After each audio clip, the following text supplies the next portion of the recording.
कर लोगे, इसलिए मैं तुमको जमीन नहीं दे सकता। तुम यहाँ पलने आए हो गोंडवाना की जमीन को कब्जा करने नहीं आए हो। तो तुम पल सकते हो, पेट पाल सकते हो, गुजर कर सकते हो। तो बाबा शंभू ने मना कर दिया, उनको दफनाने के लिए जमीन नहीं दिया। कहने लगा तुम जहां से आए हो बोले वहीं उस मुर्दा को पहुंचा दो।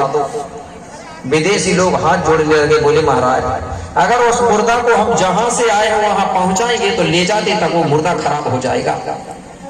अगर इसके अलावा कोई दूसरा उपाय हो बोले तो बाबा दूसरा उपाय बता दो। तो बाबा शंभू कहने लगा एक उपाय है। बोले कौन सा? बोले उस मुर्दा को लकड़ी कंडा इकट्ठा करके और उस आग में जला दो बोले, और जब जल जाएगा, जब उसका राख बन जाएगा, हेलो, जब राख बन जाएगा तो उस राख को और उस हड्डी को उठा करके हमारी गोंडवाना धरती को खाली कर देना, और उस हड्डी और राख को ले जा करके कोई नदिया में बहा देना, जिससे कि वो बहकर के तुम्हारा देश चला जाएगा और हमारी जमीन भी खाली हो जाएगी ना। जलाएंगे तो राख पूरा उठाएगी तो खाली हो जाएगी ना।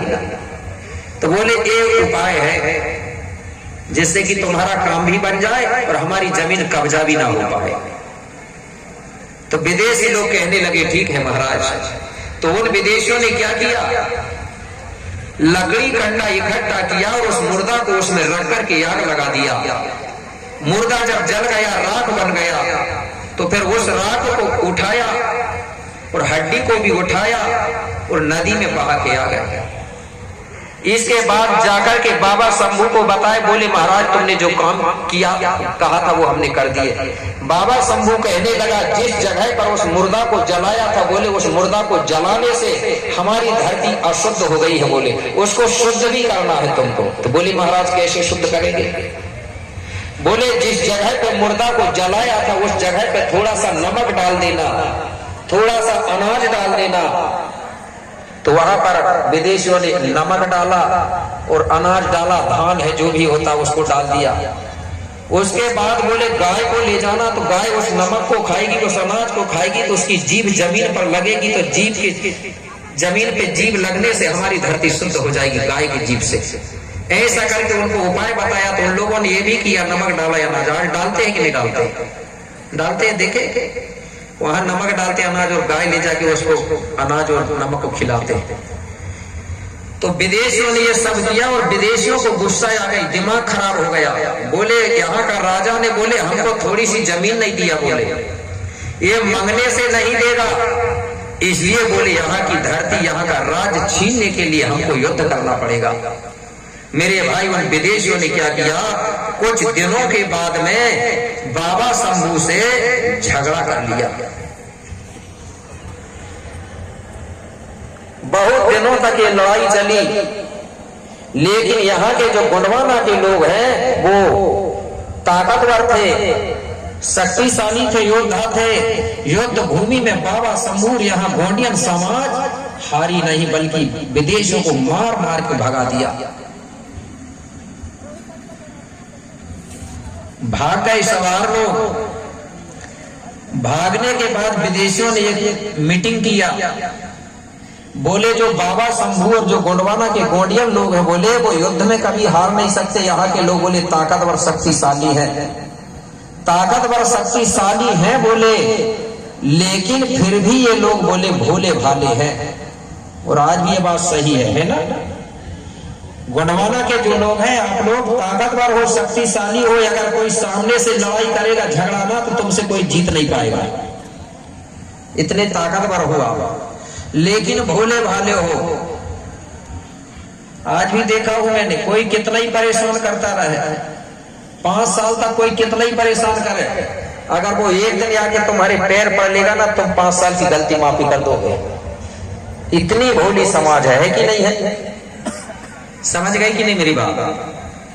4-5 साल तक कितना ही परेशान करो, तुम भी गाली देते रहोगे, और उसके बाद में एक दिन के लिए तुम्हारे घर में वो आके पैर पड़ जाए ना, आंसू बहा देना, तो पूरी 5 साल माफ कर दोगे। इतने भोले लोग हैं। तो मेरे भाई ये कहने लगे हमको बाबा शंभू के पास जाना चाहिए और बाबा शंभू से गलती की क्षमा मांगना चाहिए। उससे कहेंगे हम कि बाबा हम कभी तुमसे लड़ाई झगड़ा नहीं करेंगे, हमसे गलती हो गई करके बोले कहेंगे, तो बाबा शंभू बड़ा दयालु है, बोले जरूर मान जाएगा। एक दिन वही विदेशी लोग इकट्ठे होकर के बाबा शंभू के पास पहुंचे और दूर से ही हाथ जोड़ने लगे और कहने लगे, जोहार शंभू, जोहार शंभू, हर हर शंभू, जोहार शंभू। ऐसा करके बाबा शंभू को दूर से, बाबा शंभू ने देखा और कहने लगा, ये लोगों को तो मार के हमने भगा दिए, तो आज ये फिर क्यों आ रहे हैं।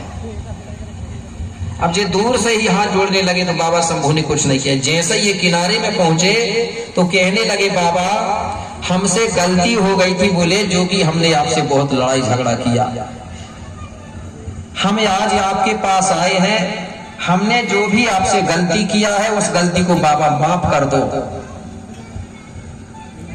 बार बार निवेदन करने लगे, आंखों से आंसू बहाने लगे, कोई पैरों में गिरने लगे।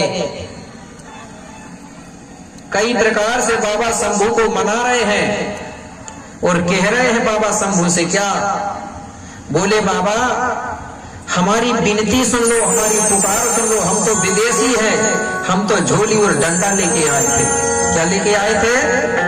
झोली लेके आए थे और एक डंडा लेके आए थे। बोले हमारे पास कुछ नहीं है बाबा। इस प्रकार से वो बाबा शंभू से प्रार्थना कर रहे हैं। कैसे प्रार्थना कर रहे हैं?